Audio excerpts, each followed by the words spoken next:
way the museum is focused on saving history is essentially by reaching out to the community and finding out what objects and also what stories are still available for us to collect and that we can properly care for within the space that we have. The Clark County Historical Museum is viewed, well, a little bit as an unknown. People come in and they're like, wow, I had no idea this was here.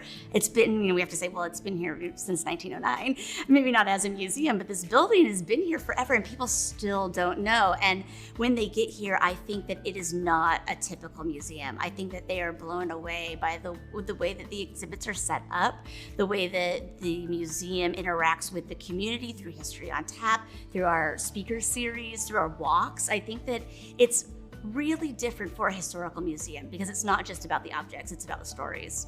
I think one of the biggest challenges is that people don't understand how important what they have is. Often we hear, I'm not a leader, or my family wasn't important, when the reality is everybody who's been here has a story to tell that is important to how we've gotten to this place and who we're going to be in the future. You know, as we continue to move into the future as an institution, I think what we want to see, the institution grow into is to become a facilitator of the community story in a much broader sense, to understand and respect the fact that we're a museum and we have a building, but really break ourselves out into the community where we're working with different organizations, working with businesses, we're working with government entities to help them both save their story and understand the best ways to do that, and then also work with them to help communicate that and share the narratives that they have. And so we're really looking at beyond the walls of the museum while also respecting and honoring the fact that the building is an artifact in its own right and the objects we hold are very important and key to our mission. Good evening. I want to thank you all for joining us for the opening of our 2021 History on Tap season. We are excited to be opening the season with author, prehistorian, and Pacific Spaceflight co-founder Dr. Cameron Smith. Dr. Smith will be exploring how our knowledge of evolution and indigenous perspectives can inform our future in space. Before we get started, I'd like to take a moment to thank our season sponsors, Zeppelin, the Vancouver Downtown Association, and Michler & Associates. In addition, a big thank you to tonight's show sponsor, Lymantria Consulting, our Crowler sponsor, Barlow's Brewery, and Wager Audio for program support. And of course, Kiggins Theater, where we hope to be returning our show to soon. Your generous sponsorship and support helps keep programs like History on Tap going. Our mission here at Clark County Historical Museum is to gather, save, and share the stories and memories of Clark County. The Society has been performing this mission for over 100 years, and here at the museum we've been showing and sharing Clark County's history for about 50 years. The core way we share Clark County stories is through programming, exhibits, and events like this one. Even though we aren't open to the public right now, we have quite a bit planned for you in 2021. This year, the museum is asking the question, how did our community get to this place in time, and where are we going? It's a question many of us have asked over the last year as we've witnessed historic events from the global pandemic to the social, economic, and political changes that continue to affect the landscapes of our lives. This question is central to this year's theme, our community, past, present, and future, which has inspired our slate of speakers and topics for both the speaker series and our History on Tap season. Unfortunately, with COVID still a concern in our community, we're unable to anticipate when we'll be able to return to full in-person programming. As always, our goal is to ensure the safety of the public and our presenters, and so we will continue to be 100% digital for the time being, with each event being uniquely tailored based on the comfort and safety of the presenter. We want to thank all of you who continue to join us for these digital programs and that continue to engage with us online. It is with your support and feedback that we are able to continue to produce and improve our programming. Before I introduce tonight's program, I want to let you know about some of the things happening here at the museum. First, to our members, we want to extend our eternal gratitude for your support this last year. We are humbled by your faith in us. You continue to step up and show up to help us continue our mission. If you have not had a chance yet, please log into our new member portal for access to digital content like past virtual tours and speaker series, the digital archive of our annual Clark County history, and other member-only benefits, which we will continue to roll out. And of course, members can now schedule an appointment to come visit the museum for a self-guided tour or to use our research and the Brodigan libraries.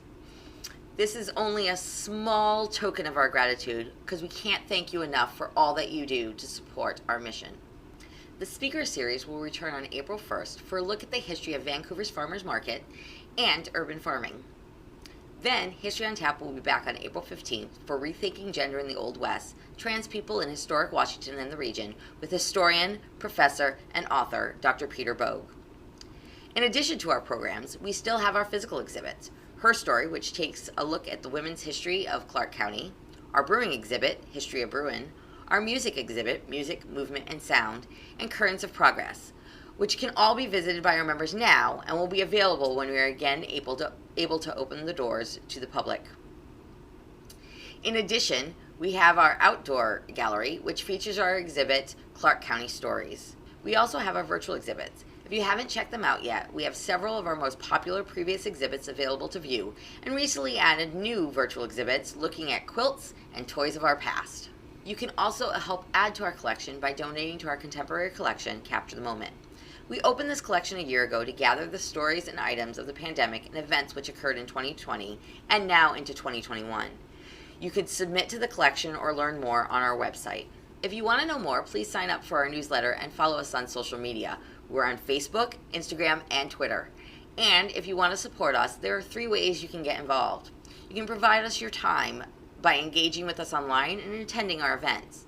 Your energy by volunteering with us. We have many remote volunteer opportunities available and can always use another set of hands. Or invest by becoming a member, sponsoring our programs and exhibits, or donating to us.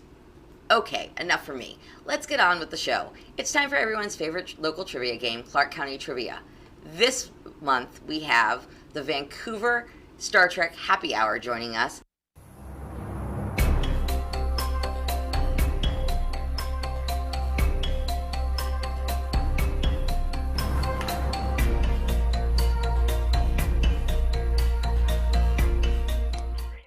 So, first question. What game did officers of the British warship the Modesty and officers of the HBC at Fort Vancouver play in January of 1847? Parkour, baseball, or curling? Hannah. I'm going to guess curling. Yes, curling is correct.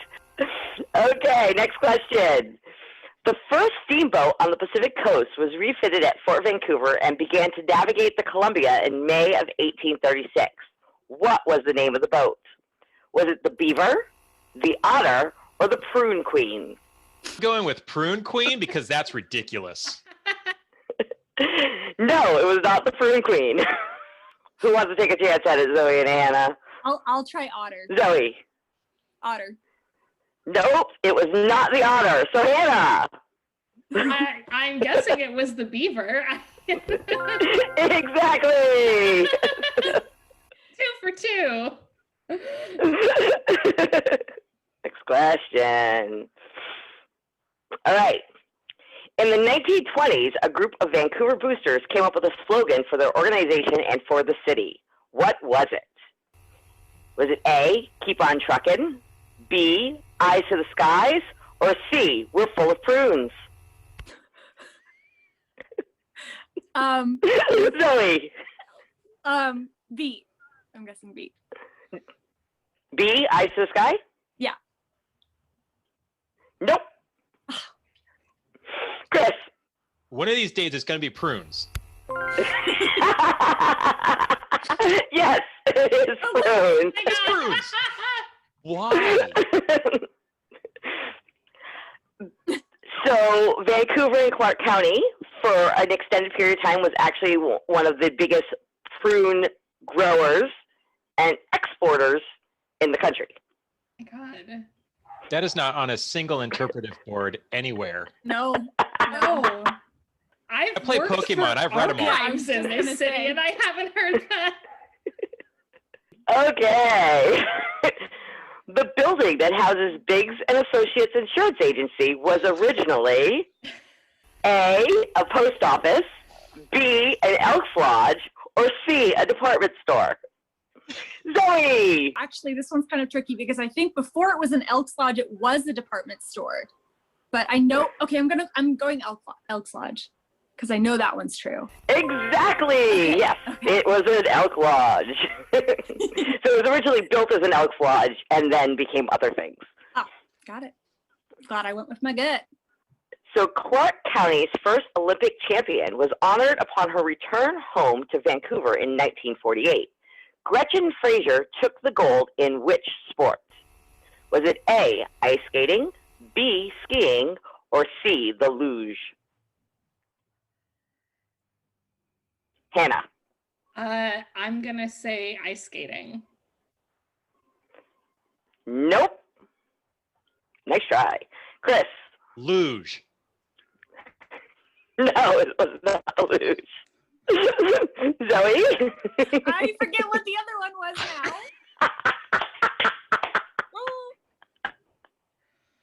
I said Okay, I'm not sure if you should get the points. Okay, the answer is skiing. The Clark County Cannery Association began operations in 1914. What was the first fruit they canned? A, because you can't answer it while I get you there. It's prunes. No, it is not prunes. That's your question. Okay, so B, strawberries, or C, apples? Hannah. Apples. No, it is not apples. Zoe. strawberries. Yes, it is strawberries. All right. So Camas native astronaut Dr. Michael Barrett has participated in 2 space flights, Expedition 1920 and on the STS-133. What is his longest space flight to date?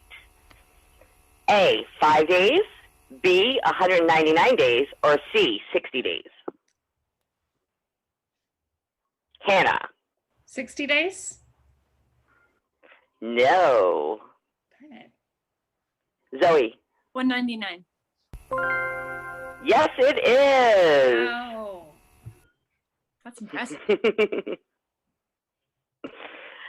The STS-133 actually is one of the expeditions that went to the space center, or the space station and back. Oh, I was trying to think of what the expedition was. That's what I was wondering. That sounds like a ISS, like a really long. Yeah. Yeah. Where you miss the bus to go back to Earth and you got to stay there for a while. All right, next question. The new public library opened in Vancouver in 1964. What happened to the original building? A, it was demolished. B, it became a coffee shop. Or C, it became a museum. Hannah! It became a museum. It's the current Clark County Historical Museum. It was a Carnegie Library. Yes. Extra fun fact. It's our home sweet home. Yes. I thought it was an office complex. The library district was founded in the 1940s by Eva Santee, who was a member of the local AAUW chapter, American Association of University Women, and it originally was where the Clark County Historical Museum is on Main Street now. It was a Carnegie building, so it was funded through the Carnegie Foundation. And then we moved to the building on Mill Plain in 1964, which is still, so, I mean, it was in use up until recently as our operations center. So it wasn't like just offices, it was being used by the library, but now we are obviously somewhere else because there was a flood, so. So when you said the new library is the other new. So apparently Hannah needs to be one of your speakers one of these days. Apparently Hannah needs to come do some of my tours for me.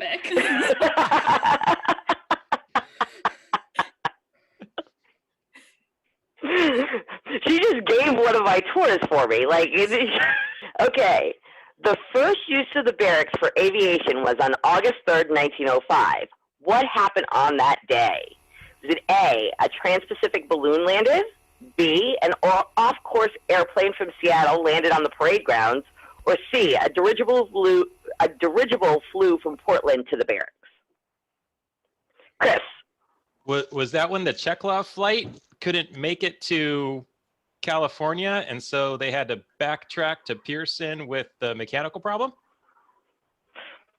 Transpolar flight. That's not one of the. That is not one of the ones you were given. Oh. Which answer would you like to pick? The off-course airplane? I'm going to go with off-course airplane. Okay. No.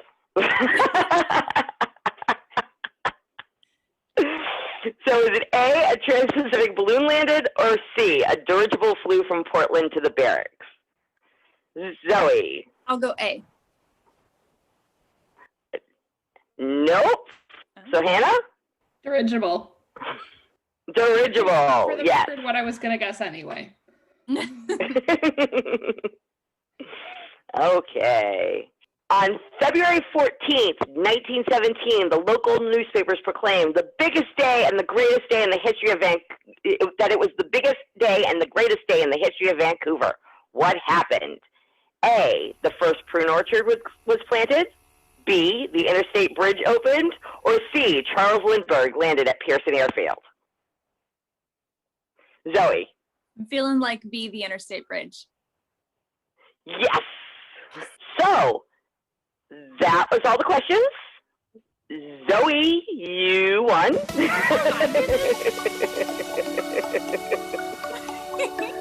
Thank you all so much for doing this. Great job to our participants. I better watch out. It looks like Hannah is angling for my job. And now let's give a warm welcome to local historian and author Pat Gelada for Ask Pat. Thank you, Pat, for joining us for this month's Ask Pat. And so today, what we want to talk about a little bit is here at the museum, we've been getting a lot of questions around fires and floods and kind of different natural events that have happened in the area. So we were kind of hoping that you'd spend a little time talking about flooding in Clark County and kind of what that looks like from a historical perspective. Certainly. Well, of course, we live along a river, and what rivers do is rivers flood. Every spring with the snow melt, the water rises. We have a lot of control over our river today because of the dams. Although they were built for hydroelectric, not for flood control. But they do serve that purpose of sound flood control.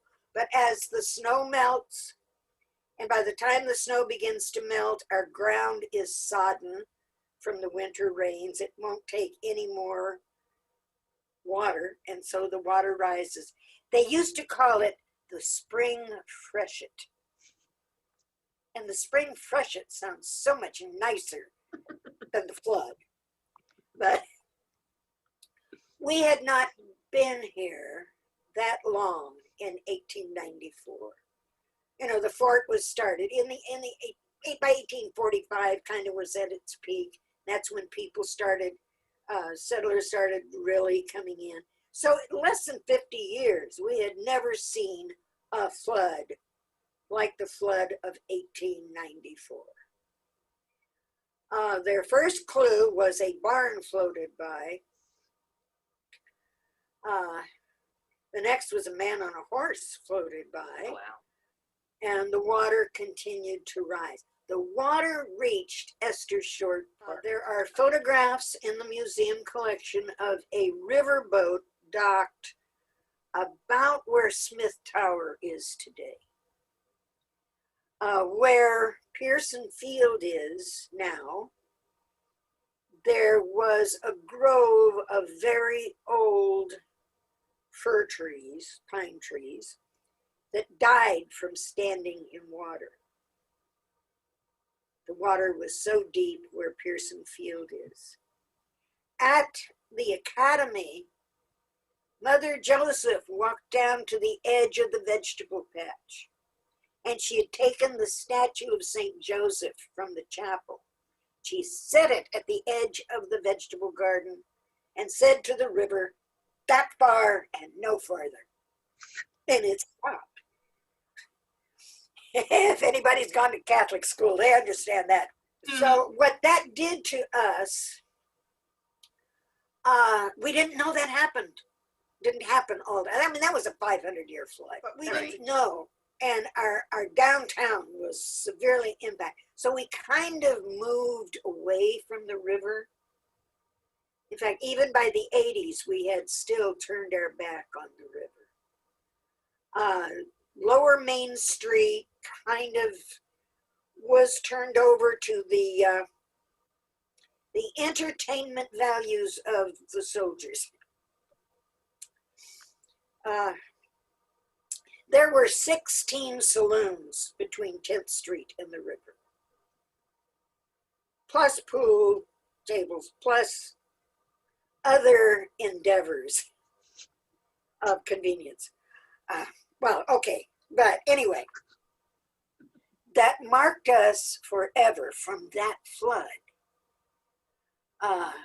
But it did not get that bad again. The next really memorable world-changing, community-changing flood was that of Memorial Day weekend in 1948.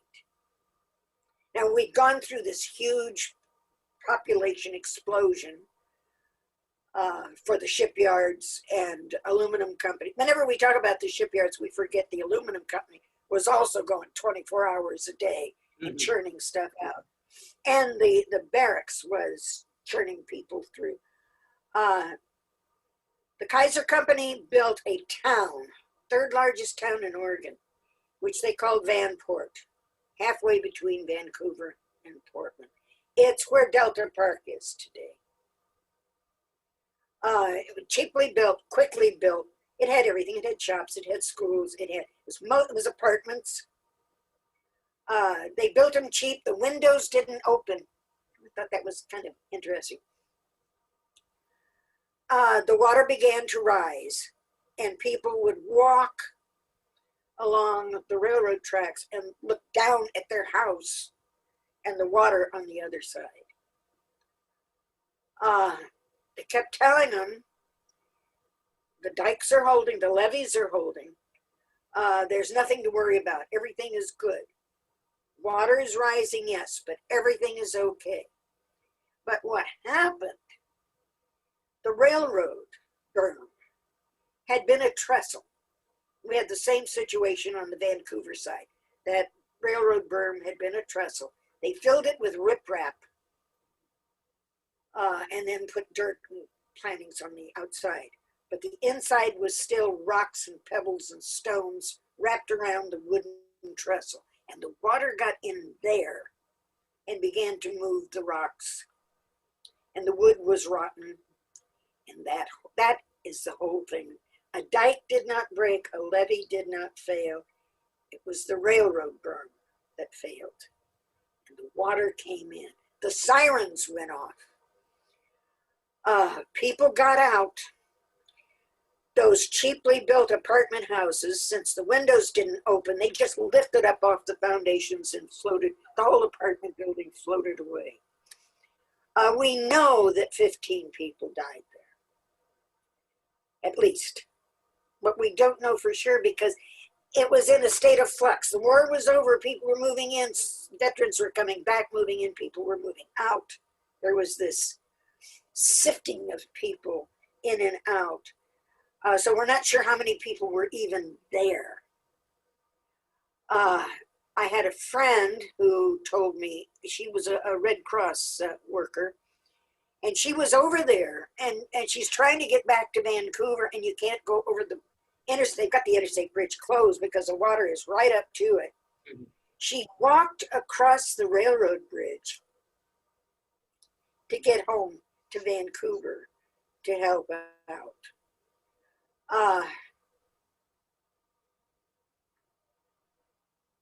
We took in on this side a lot of refugees.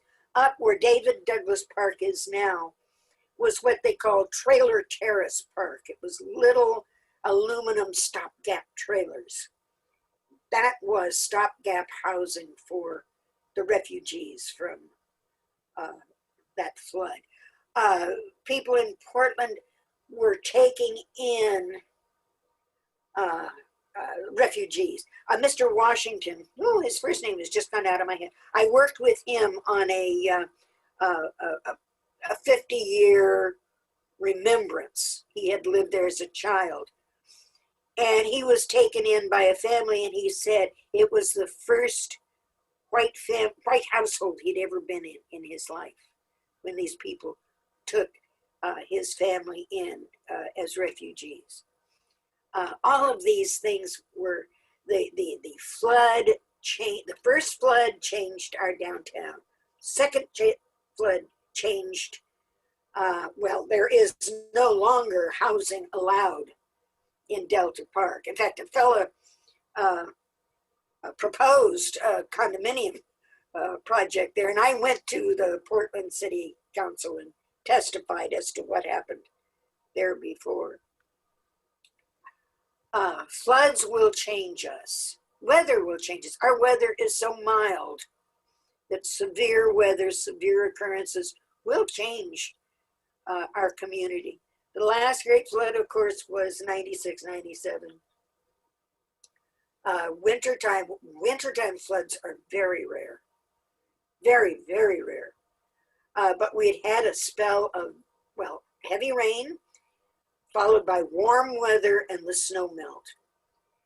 At 6 o'clock in the morning, Mr. Kenninger from the Columbian called me, woke me up out of it, and he said, "What was the flood crest in 1948? What? What? I don't know." And you're the editor of the newspaper. Go look it up. But it was easier to call me than look it up himself. But he said it's supposed to pass that crest. And the water, we closed everything off. We had brand new condominiums sitting on the river. I was on the city council then, so that I went with the fire department into the prohibited zone. And the condos were safe. I looked through when I was actually walking on their decks. Sorry, people, I was walking on your deck. And through the window, I saw that someone, they'd been evacuated, but they'd taken the time to put aluminum foil on the legs of all their furniture. Okay. We have the Columbia River coming down on you.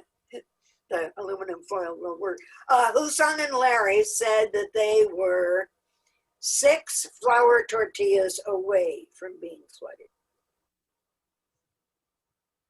which is a pretty good visual. Mm-hmm. That one, because it was, we had people volunteering to go and sandbag. And that's where K-Van, we talked about K-Van earlier. K-Van then was a real radio station. And they had a talk show on in the evening, kind of an iconoclastic, anti-government, couple of guys. And I had been out with the fire department all day, and so I called, and they said, "Come on in." And I went in. I was muddy. I had been on the waterfront, yes. But what they were doing at K-Van was they would put out the word where sandbagging was needed, and people would just show up. This is an incredible community. People would just show up, grab shovels, and start filling sandbags. And I think one of the most important was to sandbag the sewer treatment plant. It's time to think about that. Yeah. And 10 years, they're all, pretty much all vulnerable. But we live on a river. We live on a mighty river. And the Egyptians depended on the flooding of the river to nourish their farmlands. We don't depend on the river to flood, but today our main inconvenience when the water rises is that they lift the bridge every 15 minutes. So that's what we complain about most of all. And people have forgotten that. When the bridge starts lifting all the time for everything that's coming through, they blame it on all kinds of conspiracies. Well, they're lifting it all the time, so we will build a new bridge, you know, that sort of thing. Today, we no longer are in touch with nature the way we used to be. And we don't realize when the river rises, it affects the communities on both sides. Notice I forgot almost completely about Portland because Nanner Portland, I've gone over there and you've got the flood level from the flood of 1894 marked everywhere, and nowhere do you ever admit that the river flooded on this side too. So now you know. 1948, of course, Fruit Valley, which during the war, Fruit Valley had been built for the wartime workers, and part of Fruit Valley was definitely underwater. We now have floodplains marked out so that people don't build there anymore.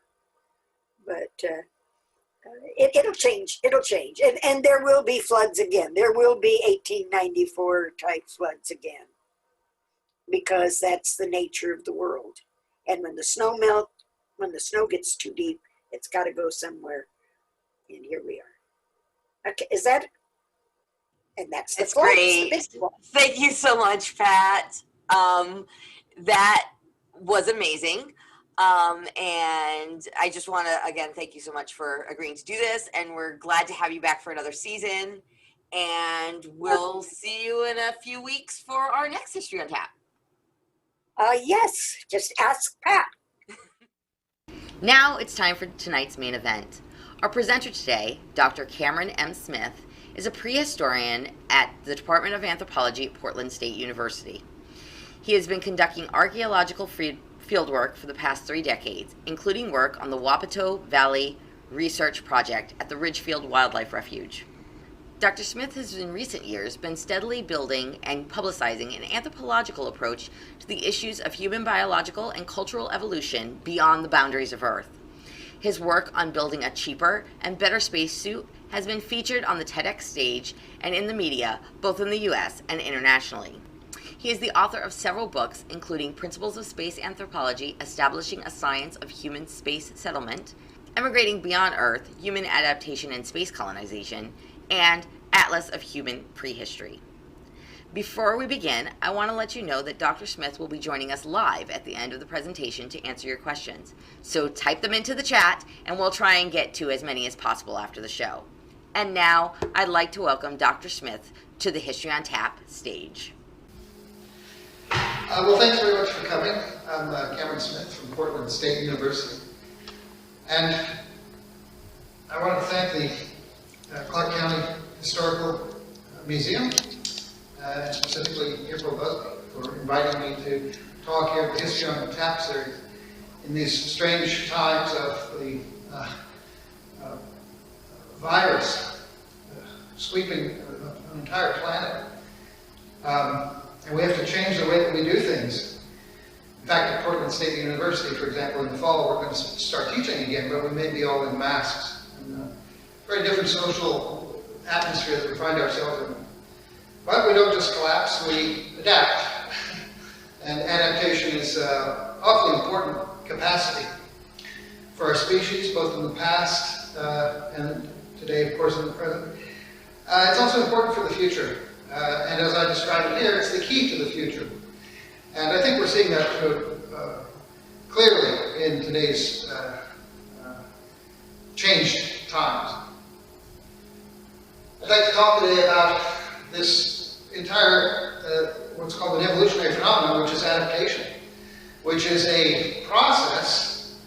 It's undirected. There's no machine out there trying to drive it in any given direction, which is probably the most astounding thing about it. Adaptation happens, and it ends up with species, life forms, perfectly tailored and ecosystems have tremendous integration. They work perfectly and beautifully together like a machine, and yet there is no individual author of that machine. There's no individual out there making decisions. I'm going to fit this piece here and here and here. So I'm going to talk a little about that process of adaptation and how it has shaped us in the past, how it has resulted in the diversity of humanity that we see today, biologically and culturally, and then about the mind-boggling concept of a distant human future, which is just as interesting to me as an archaeologist and a prehistorian, just as interesting to me as the distant human past is the human future. And a way to understand it, and the way that it will, in fact, develop or evolve or unroll in the historical sense, is by this process of adaptation. So I'll start off talking about what adaptation really is, and then we'll see how it has shaped our species to present, and then we'll go into what does it mean for our future. We have a good handle on adaptation. We've been studying this now for at least 150 years. Resulted in our species. Now, these are a lot of details, I don't want to think about that too much, but I would direct you to A here. What we're seeing is a comet or some variety of space debris has come out of space, it's hurtling down out of space, and it transforms the Earth. One thing that happens, of course, is the extinction of dinosaurs. But then there are small animals, early mammals at that time, who are a very small percentage of the Earth's population. But with the extinction of dinosaurs, suddenly you get a flourishing of small mammals, and among them are the earliest primates. And this is, in the background there, you can see my own reconstruction, a drawing of one of these early primates, very much like a squirrel. And we start out like this. And you see there's one and there's two. This is just a diagram from a book of mine, but basically you see there are these different numbers. Each one of those is a period, an adaptive radiation, in which conditions changed radically. And this changing of conditions essentially sets up what's called a great filter. And it filters out some species and others survive through it. A big environmental change then, like a comet coming down and transforming the ecosystems of the Earth, can cause adaptive radiations in which some species flourishes after this big change. And that happens with us. So our origins are in adaptation itself. And we know that very well from some of the evidence that I'm going to show you as we go along. Basically, we have to understand a little bit about evolution, and I'll give it to you in 3 basic steps, which are straightforward. We have known for quite a while how this works, but even up until the 1900s, it wasn't entirely clear how life forms change through time.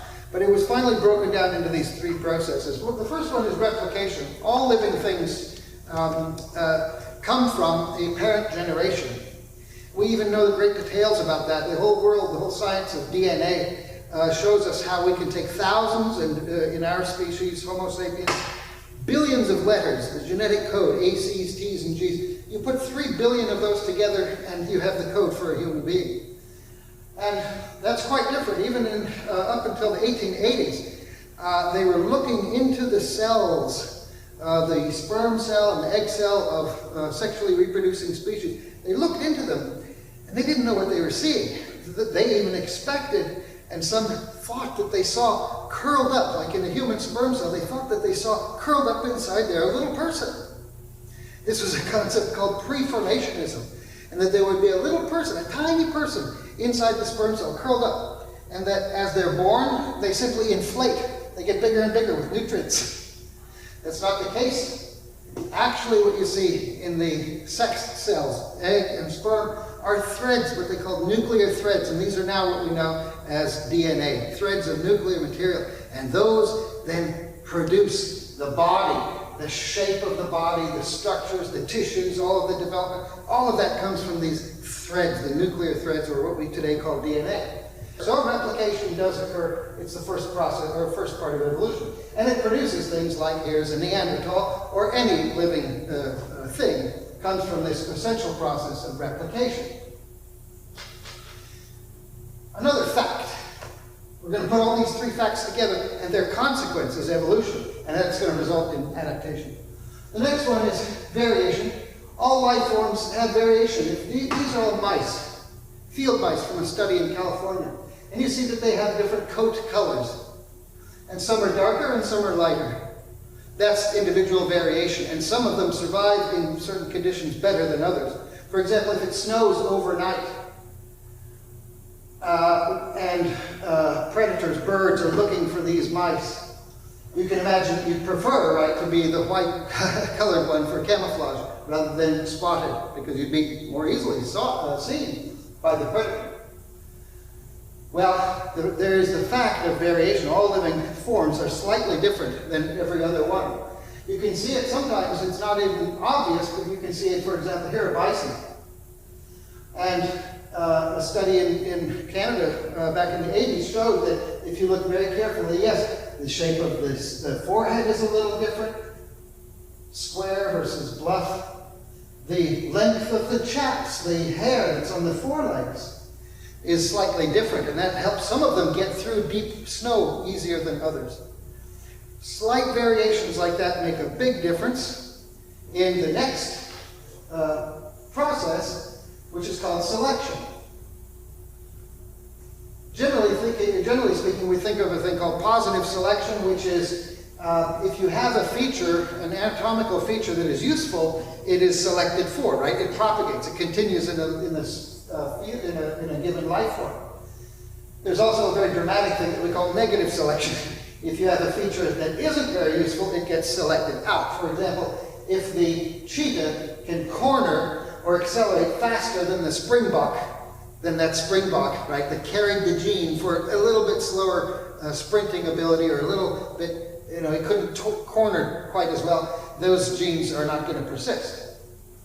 There's also a really interesting one called balancing selection, which is, in this case, there are a variety of salmon here in the northwest coast that males of this species, they compete for access to the nest of eggs that are on the river floor.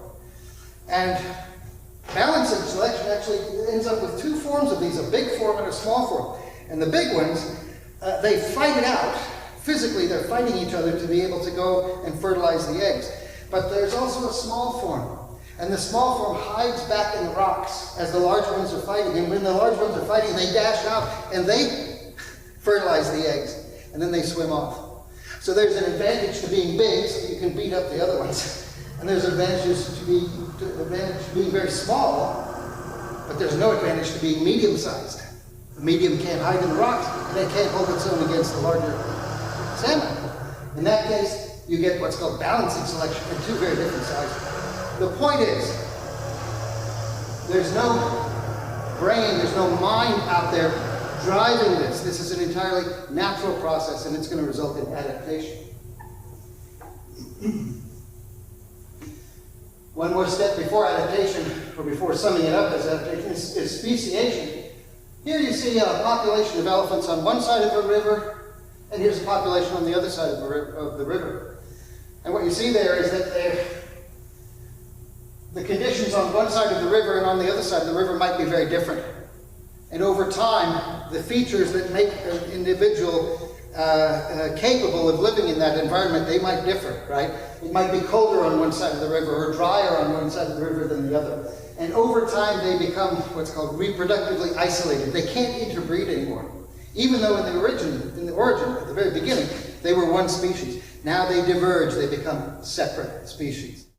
Well, we know all of that, so that really is how the evolutionary process works, and how it results in a variety of life forms. All variety of life have evolved and adapted through that process.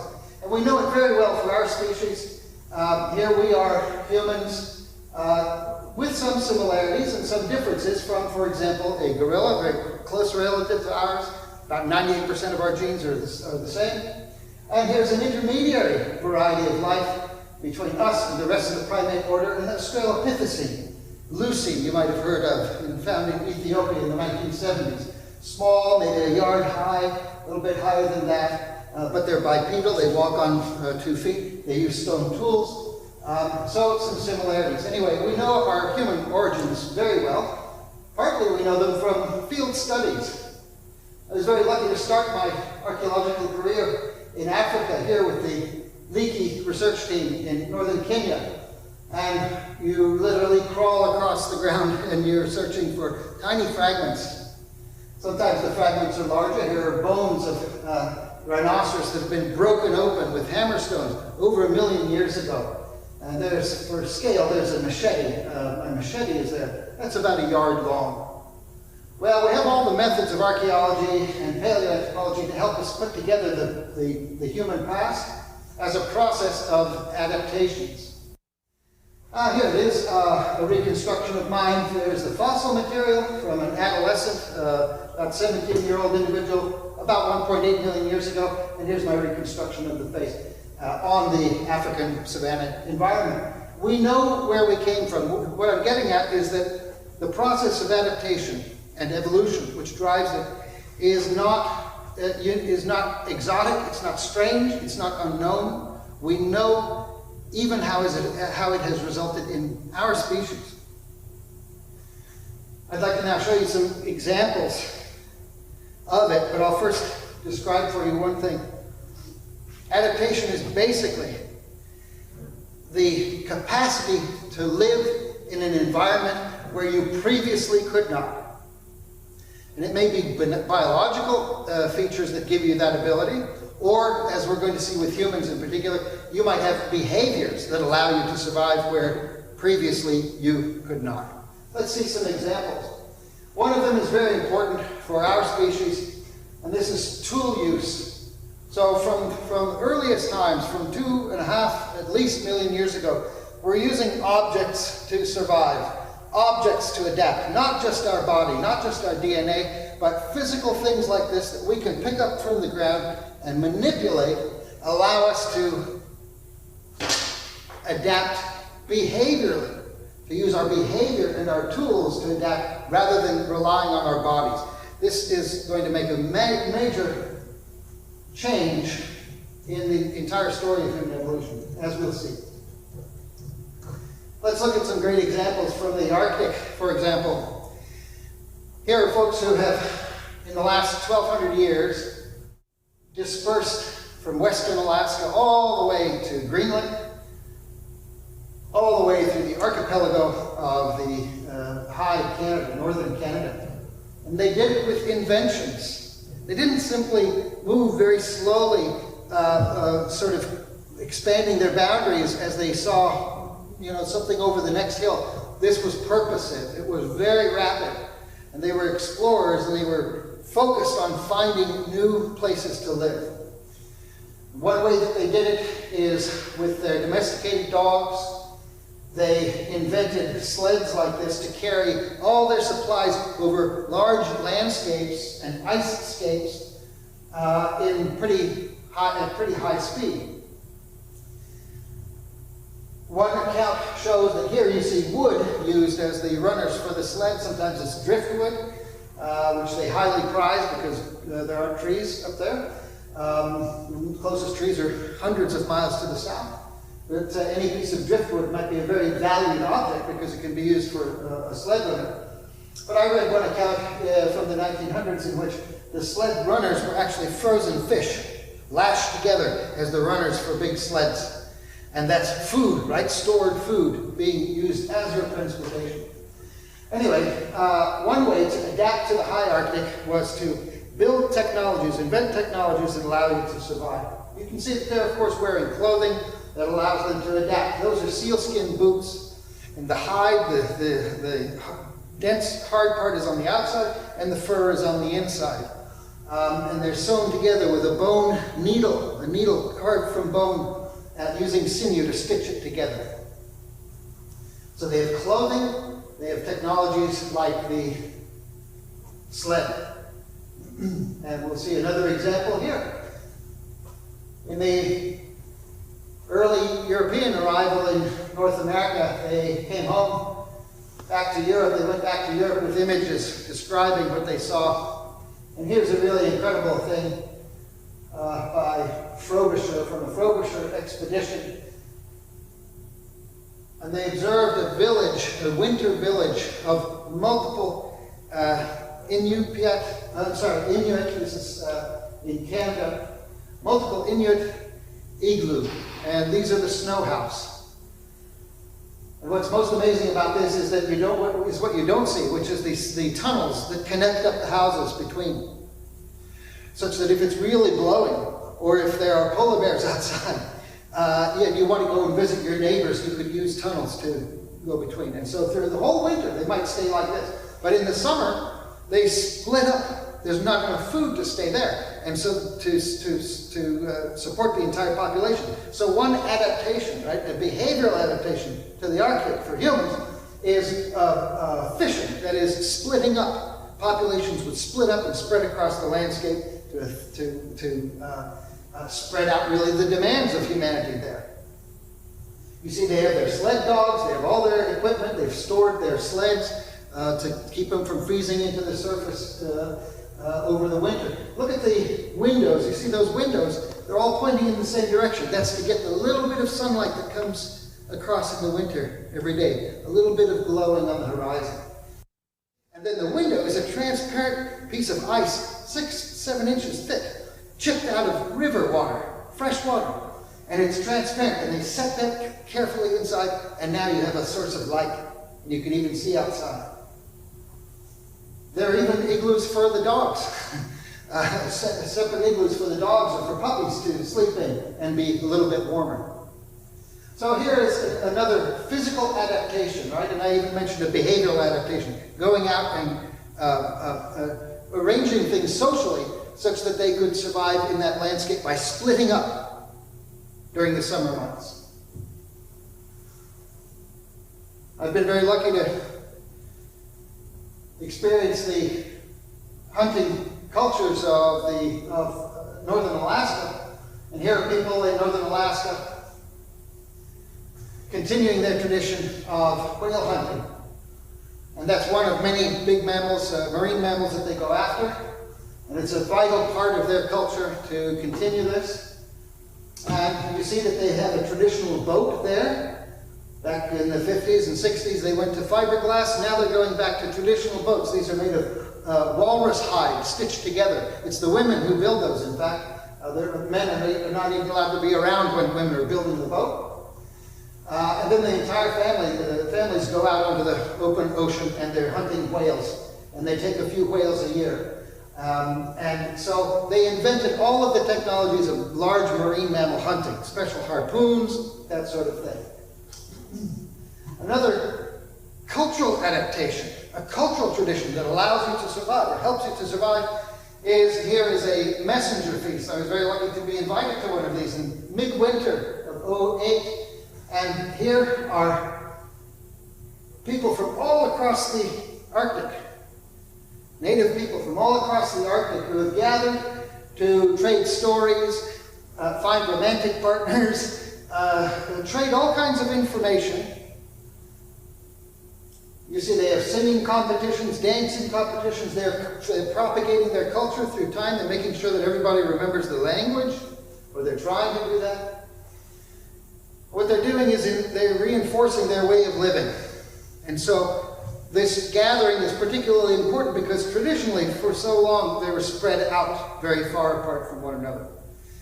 And a way to reinforce cultural traditions was to gather occasionally at these very important ceremonies. That is, again, a cultural adaptation. How about in the Pacific, the explorers of the Pacific, the Polynesian folks? Well, here's a painting by Herb Kane, a native Hawaiian, who made diagrams and paintings, beautiful paintings, of the native people of the Pacific, starting around 3,200 years ago, exploring east from places like Taiwan and down into New Guinea. They start to push east into the Pacific. And they went out in large families, in large fleets of these vehicles. And there may be multiple families on any one of these given vehicles. And they're going out into the Pacific exploring. They're looking for resources. Well, they had to invent that as well, voyaging vessels. They had to invent them. They have a sail. They have steering mechanisms. It's not a drifting platform that you just hop onto. In fact, they're sailing counter to the prevailing wind. This means they were sailing upwind. They're tacking. They're sailing into the wind. And all of the models that suggested that they just kind of drifted out there and survived by crashing into islands once in a while, kind of like a Gilligan's Island model, they don't work at all. It does appear that it was purposive. It was done on purpose. And here is another thing that was invented, which is called star path navigation. Another behavioral and technological adaptation, a thing that makes you capable of surviving, whereas you couldn't survive before. I won't go into too many of the details. The point is, children were brought up to be navigators. Some of them would be trained as navigators, and they would memorize hundreds of stars, and they would memorize when and where a star was going to come up, and how long it would be in transit or across the sky, and when and where it was going to go down. And that would allow them to sail their vessel following a certain path of stars, what's called a kavenga, a path of stars into a particular direction. So if you're on one island and you want to get to another known island, you would memorize about 50 or 80 stars, and as you're sailing at night, you would align yourself with those stars, and that will take you to the island. That's just the tiniest beginning of the star path navigation process. But again, it is an invention. What I'm getting at here, remember I was saying that we are distinctive in our use of objects and inventions to survive. Other life forms rely on the biological process of adaptation, which is very slow. We invent it quickly, and very specifically, we tailor our behavior to what the environment is. And that is really the origin of our biological and cultural diversity. Most of what we do has origins in tailoring ourselves biologically, culturally, and in terms of technology to particular resources. Cultural adaptation is just as important. In Polynesia, there's a strong ethos of risk acceptance.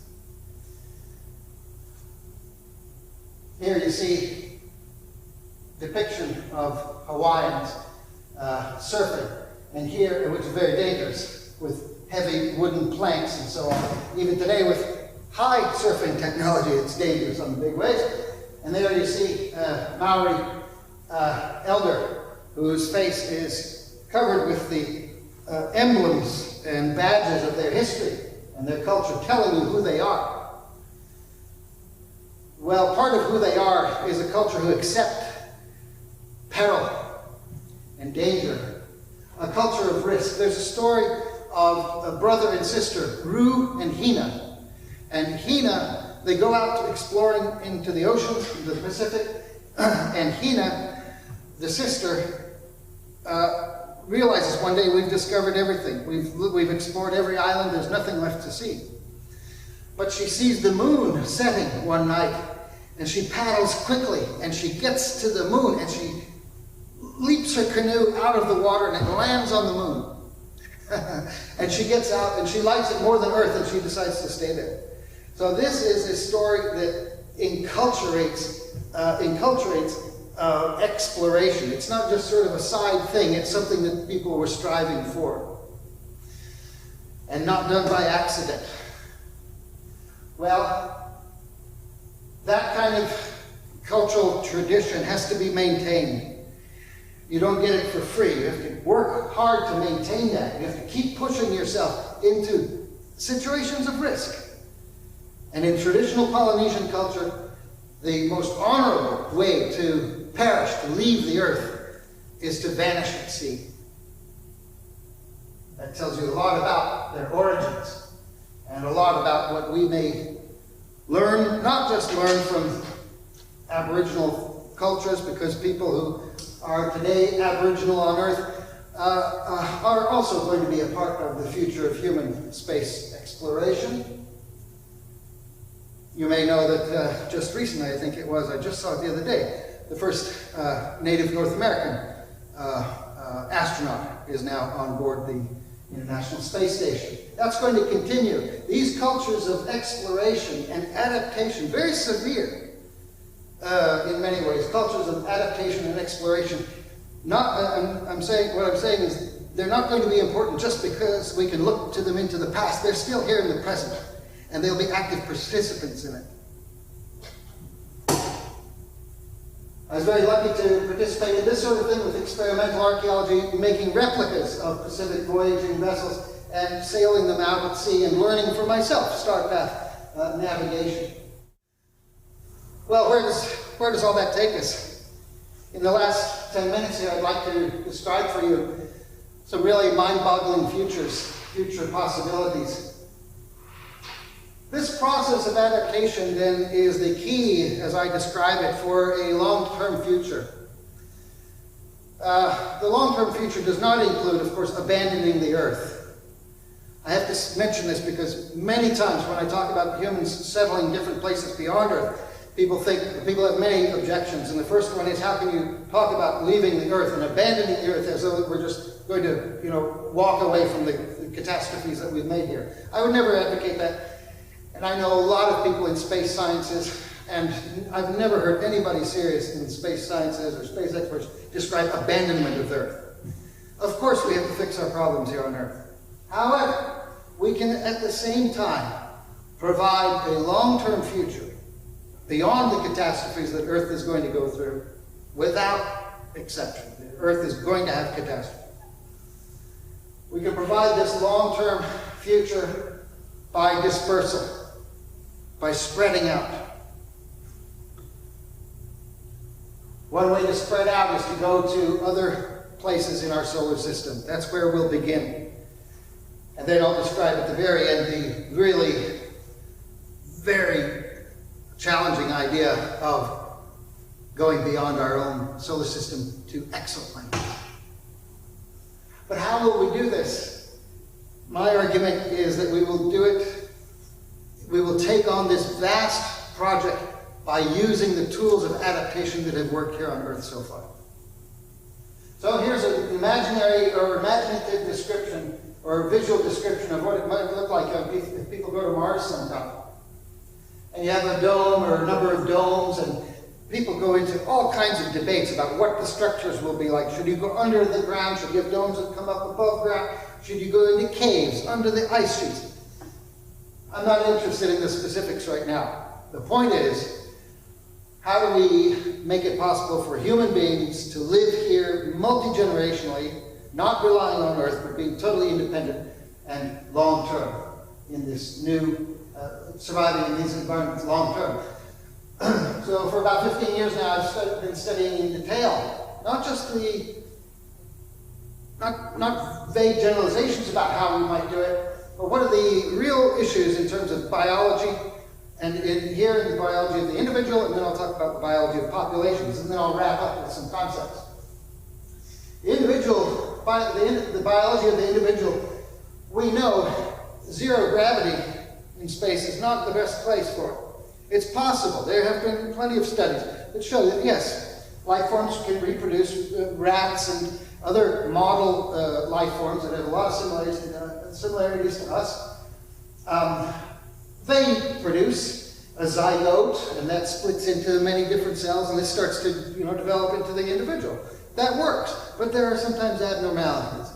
And so right now the jury is out about zero gravity, that is sort of like you see in the space station, people reproducing there.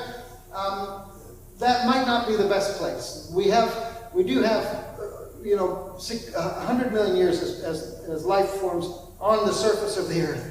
100 million years sort of genetic heritage of being in a gravity field of about 1 G. So it's more likely that we will be successful with the settlement of someplace beyond Earth.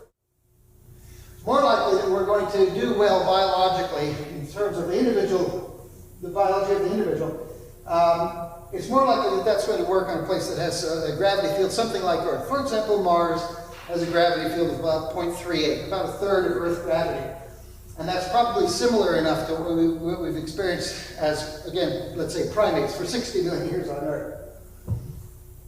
Again, these drawings, these depictions of what it might be like on a place like Mars, you get every kind of these. Some look more industrial, and some of them look military, and some of them look very peaceful, and they look like an eco-village. And you can take your pick, because right now nobody knows what they're going to be like. But the point is, how do we get people to survive there? Well, I'll start by suggesting that the process would be best on, as I just described, a place that has a gravity field, something like Earth. But the other reason is that an orbital facility is always extremely limited.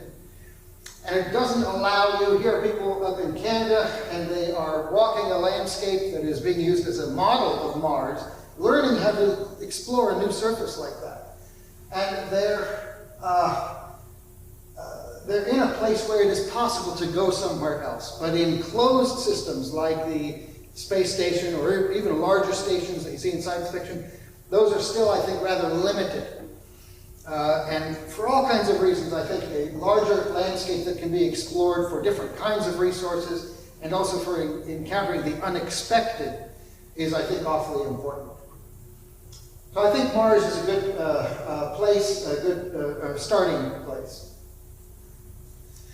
What's really going to make it possible is to preserve and to protect the major stages in the human life cycle. And of course, this is going to apply to other life forms that we take along, domesticated plants and animals, but let's look at humans. We have these things, fertilization. Okay, the egg and the sperm, those reproductive health needs to be seen to. Then there's the next thing, gastrulation, and the development of the individual through earlier stages and later stages.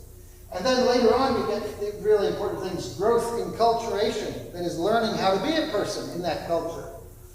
So the idea is to break up the task of how do you settle space, how do you explore and go to a new place off the Earth. You do it by breaking it up into smaller tasks, just like any large task.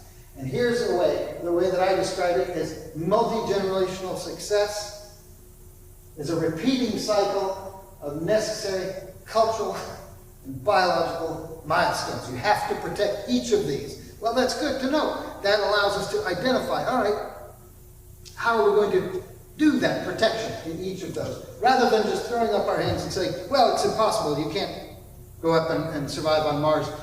It's too difficult. Well, what's too difficult? Which part of these is too difficult?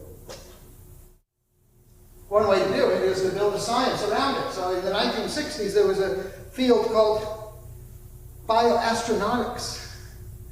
Well, the author in 1963, a guy named Siegfried Garothevall, took two words, biology and astronautics, and he combined them. And he made the new word bioastronautics, which is today a big part of space sciences. So I'm now doing a space anthropology, or exoanthropology, beyond Earth anthropology, which is doing exactly what I've been describing, using the tools of evolutionary adaptation to guide out, or give us some guidelines for how we might do space settlement. I take the analogy of a cathedral.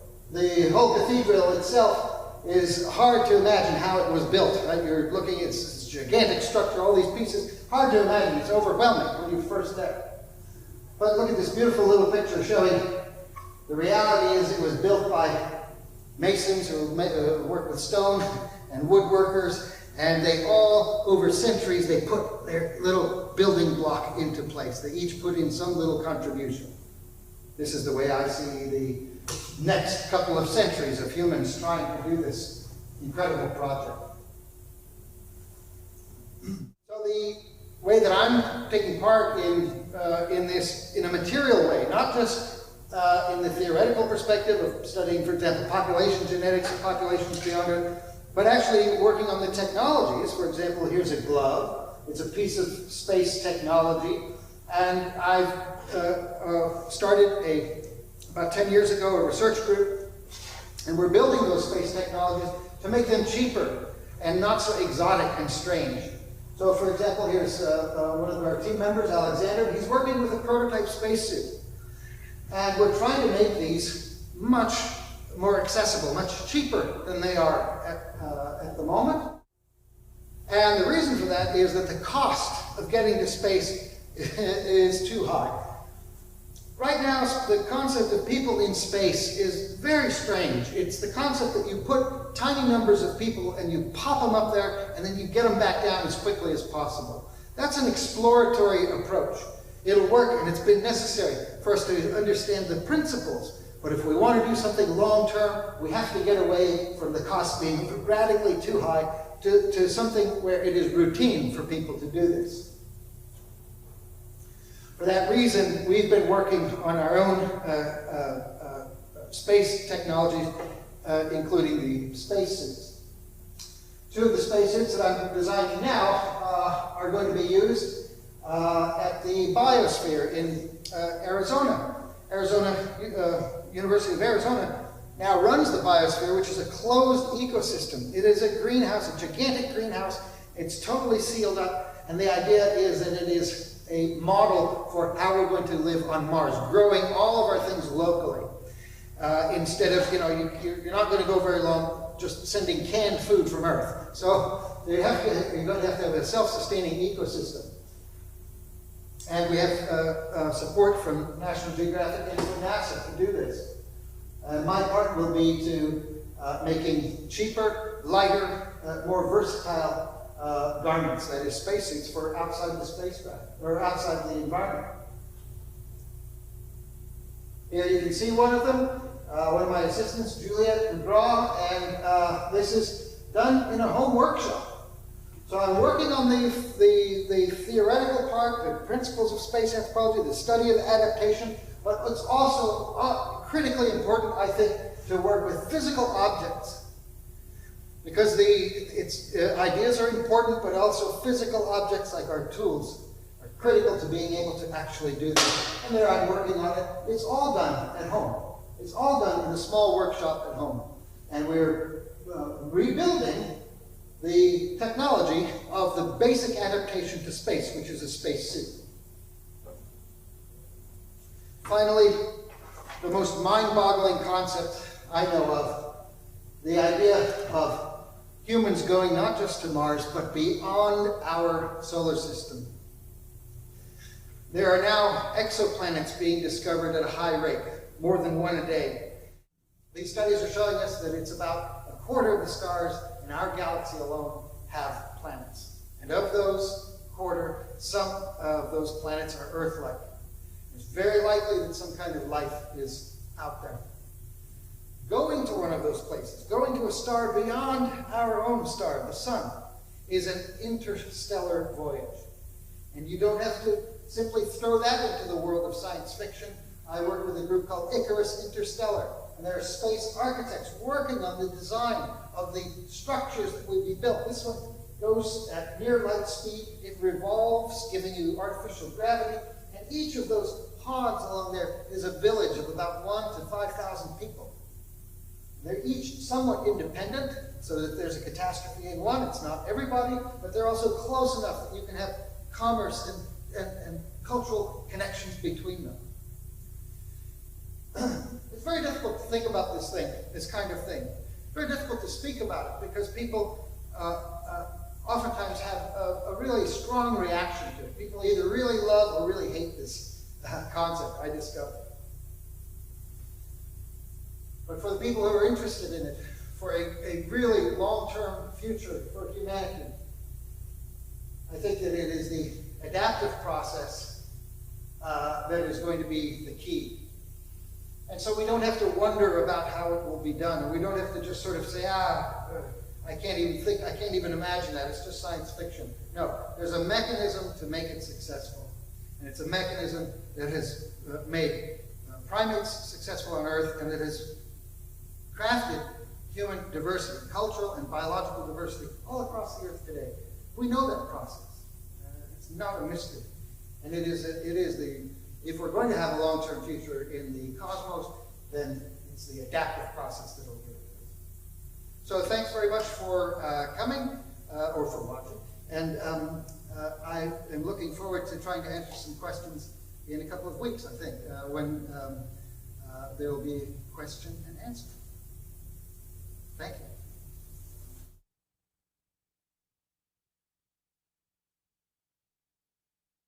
Hello, and thank you everybody again for showing up this evening. It's been a very interesting conversation with Dr. Smith, who has joined us to do a live Q&A. So he's here to answer any of your questions about his presentation and kind of what's been going on in the world of space anthropology and how it fits into our history and prehistory. And so if you have any questions, feel free to throw them into the chat, and then I will pitch them to Dr. Smith and he can answer them. So thank you very much, Dr. Smith, for joining us. I'm going to start with a question while everybody catches up with us and ask you a little bit about, so you've been in the biosphere for the past few weeks. I guess kind of what's that like? I feel like we're very social creatures. And so when I think about kind of going to space or going to something like the biosphere or whatever, that's kind of always one of the things in the back of my mind. And I'm a sci-fi geek. So for me, it's like, how do you deal with that? And what's that like? Sure. Thanks for having me, and thanks for listening in, people who are listening. Yes, I was awfully lucky just in the past 3 or 4 weeks. I was in Arizona at the University of Arizona's Biosphere, and your folks may have heard of this in the 90s. It was, there were 2 crews of people who went in there, and one went in, I think, for a year, another crew went in for 2 years, sealed up inside this structure, growing, and it's a closed ecosystem, right? So they're growing everything. They even have gigantic balloons, they're called lungs, that are outside the structure. And when the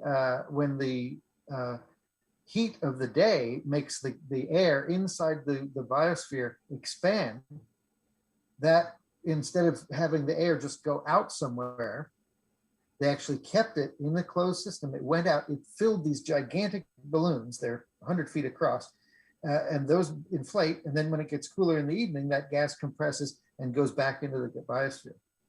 So they did a tremendous job, and a lot was learned about about sealed ecosystems. And I was actually helping to refurbish part of what's called the test module. But anyway, I was refurbishing part of it, which is that the diagram you saw, where we're going to have basically a Mars, an early Mars explorer model base. And people are going to be able to go there and do closed ecosystem studies. China has these. A lot of countries in Europe have some variety of a closed ecosystem experiment. They've had one in NASA for 40 years. This happens to be yet another one, and it's going to be a very good one. Now, getting inside them and staying inside them, I wasn't sealed inside because I had to go out and was working on it. But I will be able to go there and get sealed in for a couple of weeks when I'm introducing the suits, the spacesuits that I'm building for it. And it's really, it's really mostly psychological, I think. We did go in and spent some time inside and imagined. I actually went in once at night. I was lucky to be able to go in there whenever I wanted. So I would go in late at night. And imagine you're sitting in there, and actually there are a lot of frogs. You hear frogs chirping. And there's water running, and it is humid, and there is vegetation everywhere. And yet you could see through the roof, this gigantic roof of these millions of square feet of plate glass. You could see the stars. And it was pretty mind-boggling and rather terrifying to sit there and imagine someday people are going to do this. It's a very exotic idea. It's not something that you think about on a daily basis of this really long distance human future. But it did make me wonder about, what kind of people will do this. They'll be courageous. They'll have to be thoughtful. They'll have to be optimistic, forward thinking, not looking back, not dragged down by the past. Those are some impressions. Well, that's great. Thank you so much. I'm trying to think of how to phrase the next question that I have. So one thing that we've been discussing a lot, even outside of the sciences, but kind of part of our social change going on is of the issue of equity.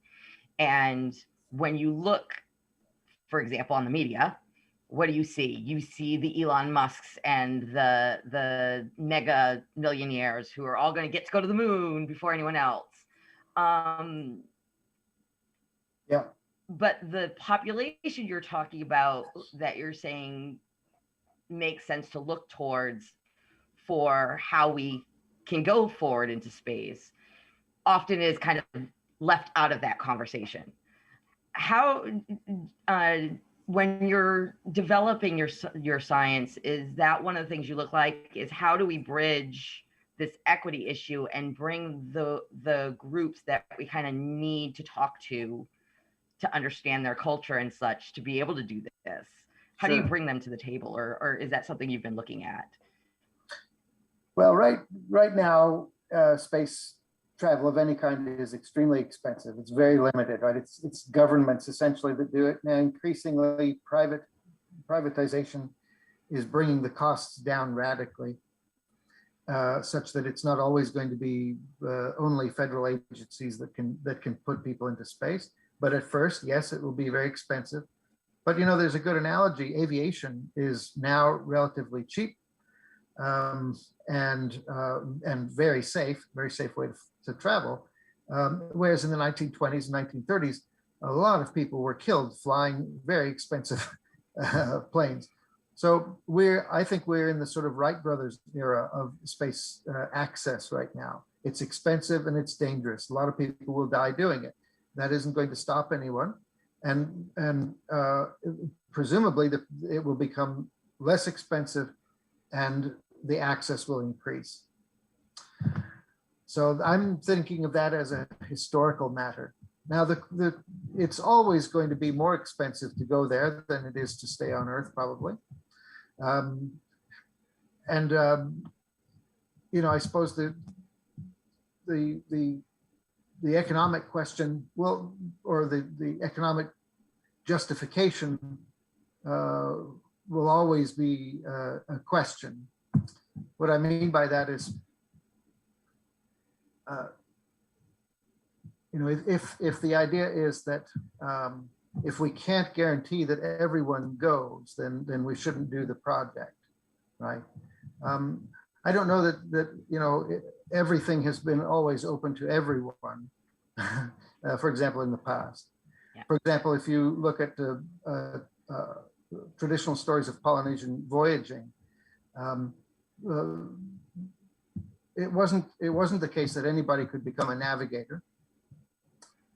That was sometimes it was a bloodline, it was a lineage, something like that. But there's always some sort of filter, and you know, unless the cost of space access comes down to the same cost as, you know, hopping on the bus and going downtown, yes, it's always going to be a little bit more expensive. But I don't think that's particularly, you know, I don't think that's particularly new. We have a, you know, if you talk to engineers, they describe it as we live in a gravity well, and it's very difficult to climb up out of that gravity well. And I think it's always going to be a bit expensive. Okay. So I've got a question from the audience. You mentioned the psychological aspects of being in a sealed environment. Can you elaborate on that experience? Sure. I think that I've traveled a lot and spent a lot of time by myself. In what we might describe as harsh environments in the Arctic, for example. And but that is not really the kind of person that you want, I think. For these long-term projects of having populations of people, families of people, you want really family-oriented people who are not necessarily particularly risk-taking, although they have to have some courage. Not particularly risk takers because they have families to live for. And I have a buddy who is a submarine commander, and he commented once that on a submarine, you want very calm people who have families at home who they want to come home to. You don't want no fear type people. Those are explorers. Those are the ones who find the edges of something and half of them get killed, that sort of thing. That's a different kind of person. So I think the people who will go will be self-selected. They will sort of gravitate towards it. I can't imagine that you would want to, for example, try to convince people that this is a good thing to do. The people who will do it are going to be the ones who gravitate towards that kind of thing in the first place. Okay. So Jennifer was making a comment that traditionally emigration was funded by the rich who paid the poor to come to work either as indentured servants or as slaves, and the masses, of course, built the assets. And I think in a way, from what you've said and what I know of your research, that is one of the concerns out there, is that the idea that equilibrium may have to be met in kind of that fashion, or can we avoid it in some way? Well, again, my focus is really on the what is it that we need to do to ensure that it works. Mm-hmm. And so I focus on, for example, biological maintenance of biological and cultural stability, that kind of thing, through time. And I haven't really got into the economics of it. Yes, it's right now the attention is on two mega wealthy people, Musk and Bezos, right? And they both have space program concepts. They'll live the number of years that normal people live, or maybe a little longer, and they'll be gone, and their projects will continue on beyond them, I think. I really don't know how it will shake out. Will it be slavery? Of course, I don't think that's a moral idea.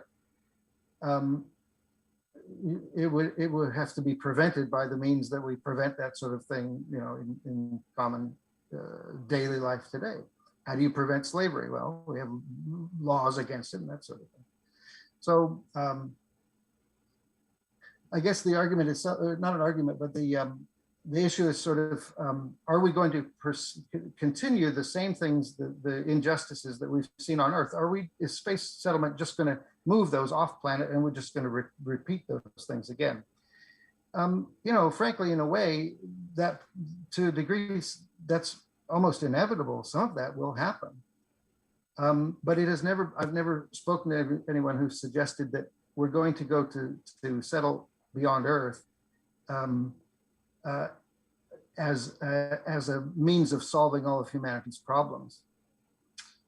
It is a way to mature, for example, to travel. One way we travel is we go out beyond our neighborhood when we're kids, and we get older and we travel to different countries.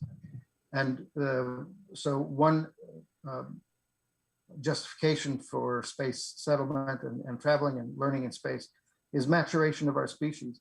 Who knows what we'll learn, and who knows what it'll do to our philosophies and our conceptions of ourselves. So there are costs.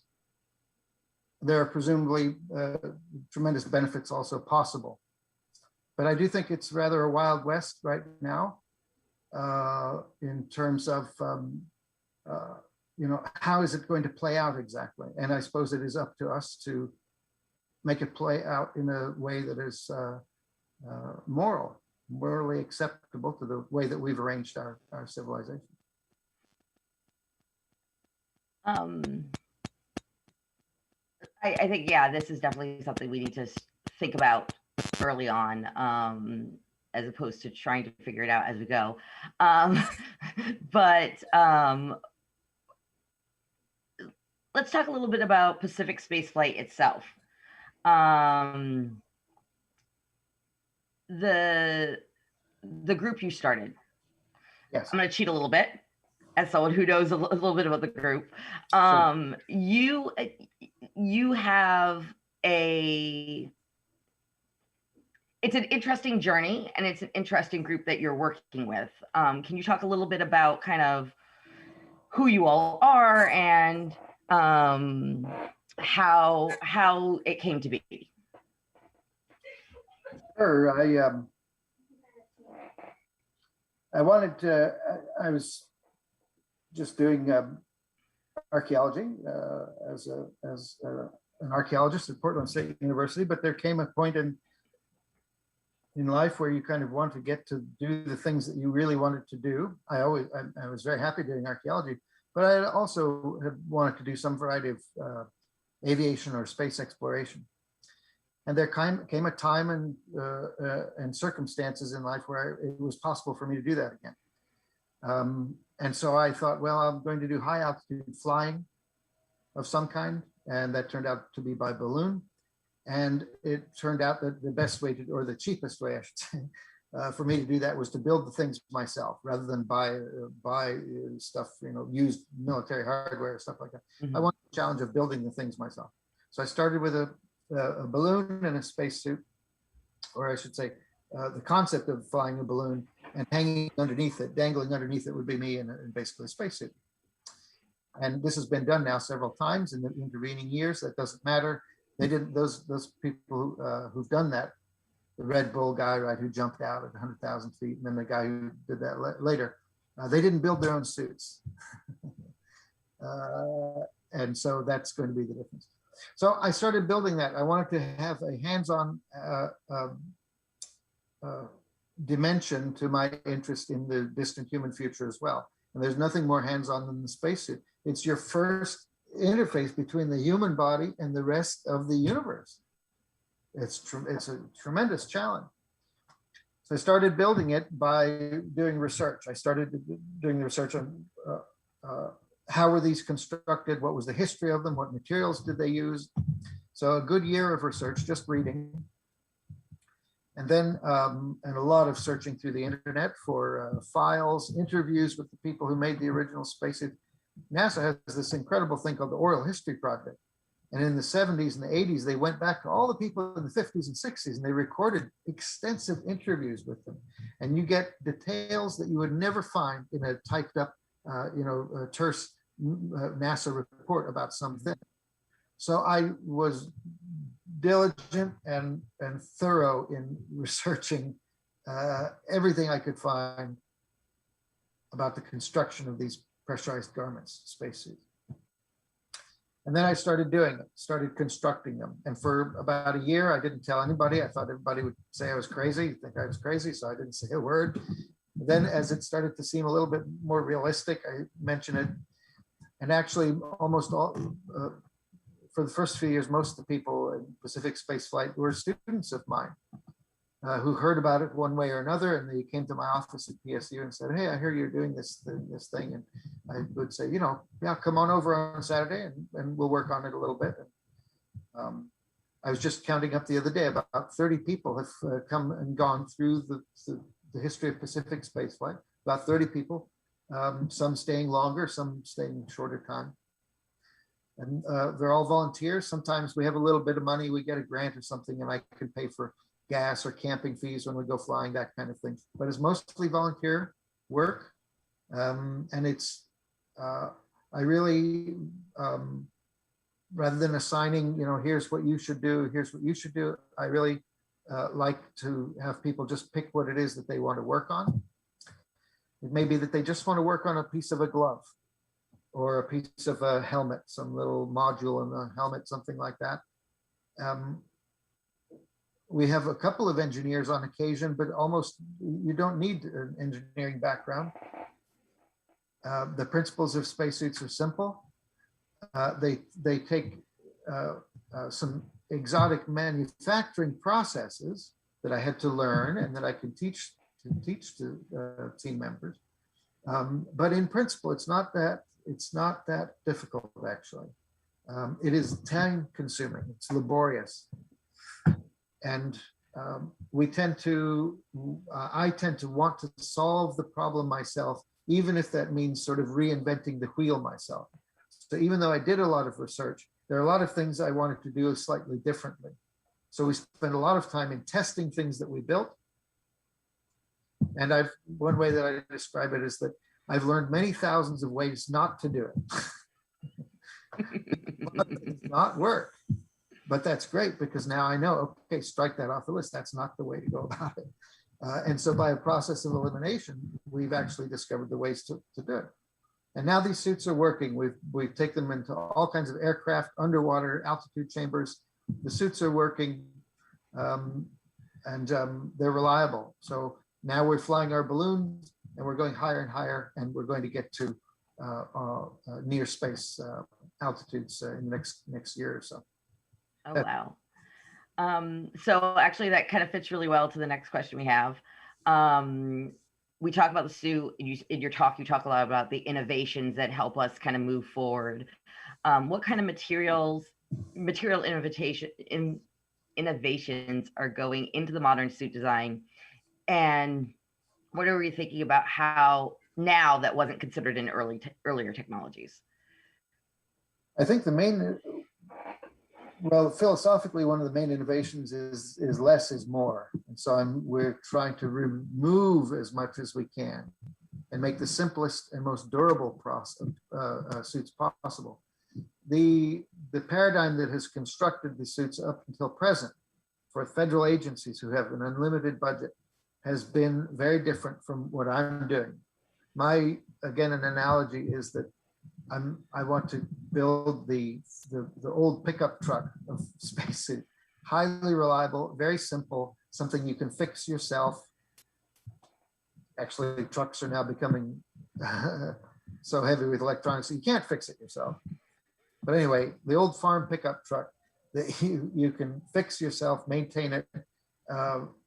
So that requires it to be rather heavily built, but I think of it as stripped down. So one thing we're doing is removing things, maintaining function, but removing things. There are innovations that we're putting in that we're working on. For example, I want to use origami to solve a couple of problems that give us mobility in certain parts of the suit, but without the heavy metal joints that are in some spacesuits. So for some spacesuits, to get mobility when the suit is pressurized, it's like a suit of iron. It's very stiff. However, you need to be able to move and to do things. Current spacesuits use a lot of metal hardware and hinges and joints to do that.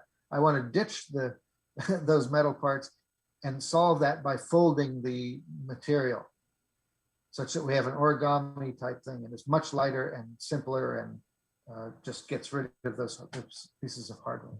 So that's the kind of thing that we're trying to do. Okay. So next question.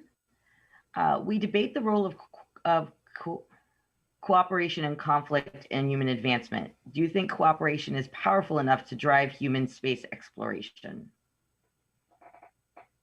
I think so. In the 70s, there was the Apollo-Soyuz test project. It was right at the end of Apollo. They're trying to figure out, what are we going to do with these last Apollo things? And they decided we'll link up with the Russians in orbit. Well, that's the Cold War. That was a tough part of the Cold War, about 1975, 1976.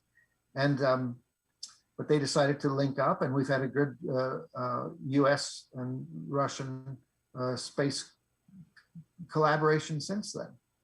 And when you talk with people in the space sciences and space activities, you go to conferences and all of that, nobody talks really about which country it is and who's going to be first at this. I don't see that in conferences. I see that when I hear politicians talk about it. But when you talk to space people about it, the only thing they talk about is money. Where are they going to get the money to do this thing? And it turns out that a lot of money, of course, in a lot of federal governments, a lot of money is tied up in other things, not space exploration. So the fact that it is becoming cheaper by becoming privatized, I think is a good thing. And I, again, the question was about cooperation. Is it strong enough? I think it certainly can be. And that is what I see when I am with space people, again, at a conference or something like that. Nobody really, it really is the feeling that nobody really cares which flag is being flown. The thing is to get it done. Let's get to space and start putting people up there and explore this universe that is just, if you look at the sky, it looks blue. But if you just go that direction, if you're driving in a car, it would take you about 30, 40 minutes. You'd get past the atmosphere and you would be into an entire universe to be explored. And you've probably heard of the overview effect, where astronauts return to Earth and they describe it's the most common thing they describe is that you don't see any borders from space. They don't see any borders. And your whole life, you're looking at maps that are filled with borders and all these lines. And you're supposed to memorize these things. But the overview effect is very powerful, and spacefarers have been describing that since the very beginning. So I think I'm very optimistic, and I think that yes, cooperation, and our better dimensions are going to win out. Oh, we can all hope so. I know that was kind of Roddenberry's dream, so hopefully we can make that come true. I hope so, and I think so. You do have to work at it. You have to be optimistic, even if things sometimes don't look so great. Yeah, I agree. So going on that, the last question I have is so you mentioned people undertaking extrasolar planning and work needing to be hopeful. Why is that a necessary trait? Because it's so outlandish. It's so out of, in the course of your day, in the course of a given day, how much time can you actually give to really exotic ideas that are beyond sort of the daily things that you have to do to survive in our civilization,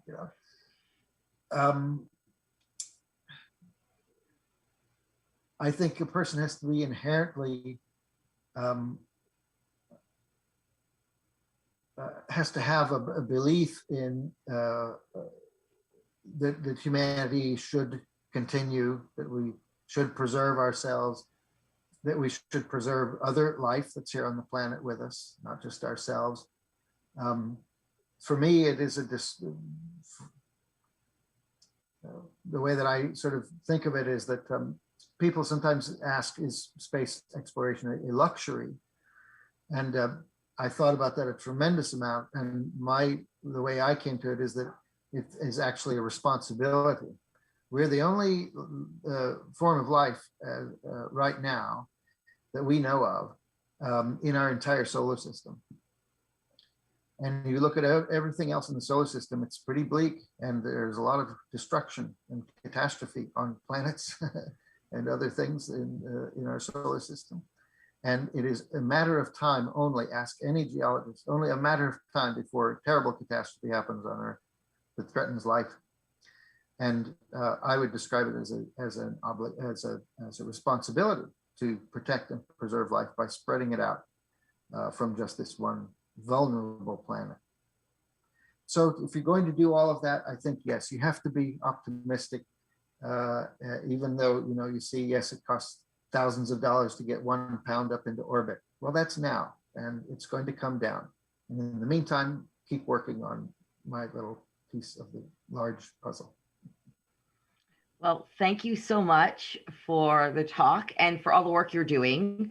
If anyone is interested in the audience in learning a bit more, Dr. Smith has several books out. You can find him on the TED Talk, or on the TED stage on YouTube.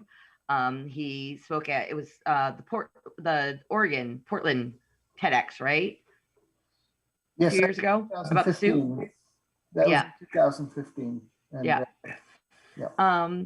And look up the Pacific Spaceflight. They are doing some amazing things and having fun doing it, from what I'm seeing. Yes, and hopefully as the vaccinations come around and we get back to some kind of socialization again in person, we will open up the doors at Pacific Spaceflight. What that means is that oftentimes I send out a bulletin that says the doors are open from certain hours to certain hours, come on by, and people come by with ideas and we build things and test them out. So yes, you just Google Pacific Spaceflight, you'll find us on there and you'll find how to get to us. And I'll throw some links onto Facebook tomorrow for anybody who wants to kind of follow up on what's going on. So yes, thank you so much. Thank you. This has been a lot of fun. And then to everybody out there, thank you for joining us. We will be back for History on Tap virtual again for April. We'll have Dr. Peter Bogue from Washington State University, Vancouver, who's going to be talking about the history of transgendered people in the American West and Washington. And this is part of a talk he's giving about an exhibit that he is working on with the Washington State Historical Society that is coming out later this year. So we hope to see you there. And we hope to see you at the beginning of April for our speaker series, where we'll be talking to the Vancouver Farmers Market, talking about their nearly 30 years of the farmers market. So have a good evening, everyone, and we hope to see you again soon. Bye.